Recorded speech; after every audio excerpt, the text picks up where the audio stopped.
What's going on, guys? It's Cliffy here, bringing you my World Cup game against England. Now, I have made just a slight change to the squad. You won't probably see it until we get to the bowling side of things, but we have dropped Daryl Mitchell. He hasn't really been doing too much. He's just been there, I guess, more as...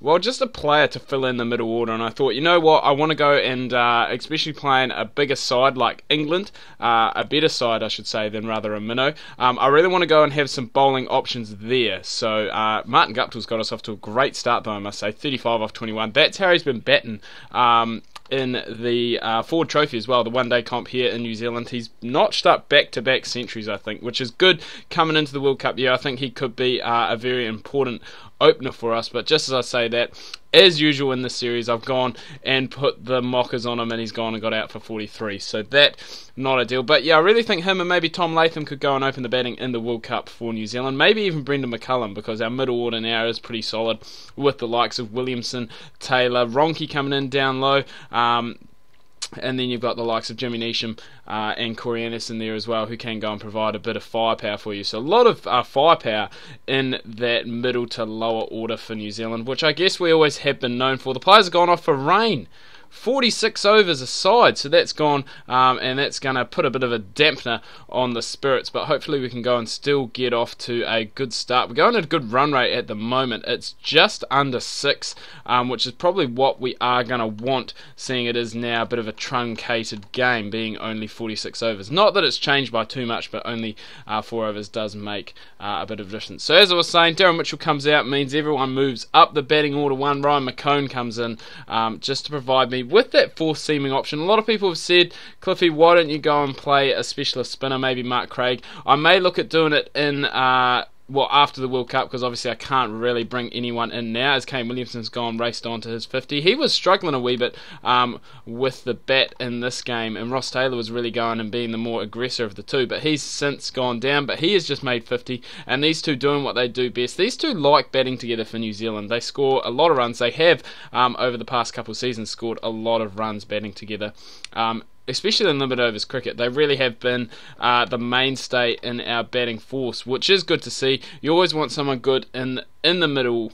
Well, I guess that's the top order, isn't it? Not really the middle order. You really want someone there who can go and do what these two do. They just really accumulate, but keep the run rate up high. And then you've got the likes of Neesham, Anderson, Ronke coming in down lower in the order, who can really go and add the fireworks in the final 10 overs. That really does go and gets you to a good score. I mean, like, having players like that, explosive players like that down the bottom of the order in limited overs cricket is the difference between getting a good score of, say, about 230, 240 to getting a very good score that's going to be very competitive, like 280, 290, even 300 depending on the pitch.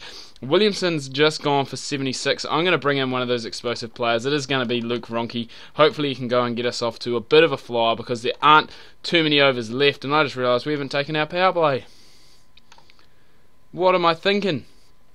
The power play looks as though it has been shortened. Looks like it's now only 4 overs, I'm guessing. Even though we've only lost 4 overs, you wouldn't think that you would lose any. But Ross Taylor really riding his luck here. I think he's been almost out 5 chances there in that over. So hopefully Ronke can go.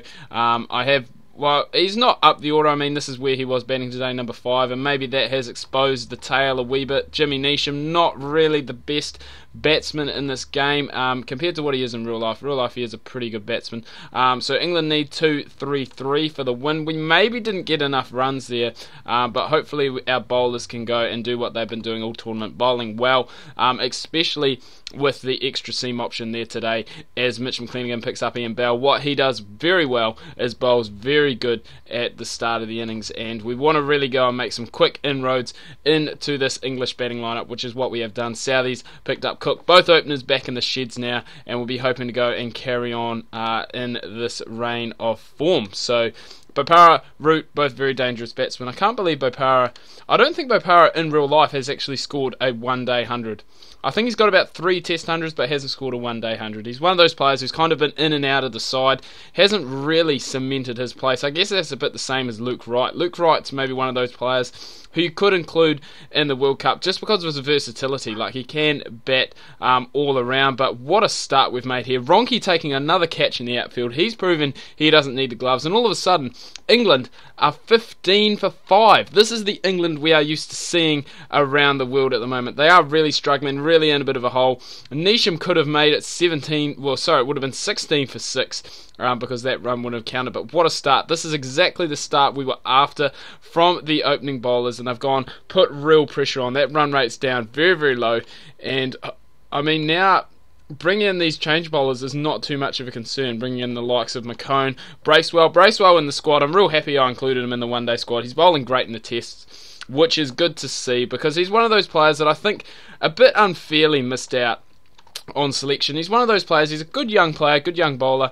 Not too shabby with the bat. I mean, like, I rate him a lot higher with the bat than I do someone like Tim Southee. Tim Southee in the test made another duck. And personally, if I was selecting the batting lineup, Tim Southee would be at number 11 for me. Trent Boult would be above him, because Trent Boult can actually bat.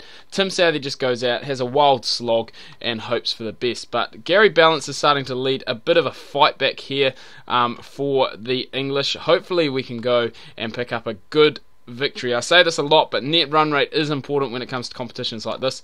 We're going to bring in Neesham, and we're going to bring in Kane Williamson. These are going to be, I guess, the fifth bowler to go and make up the other 10 overs. If one of them bowls well, it's good. But I mean, you just got to get 10 overs out of those two. There's no one really else that you can get anything out of.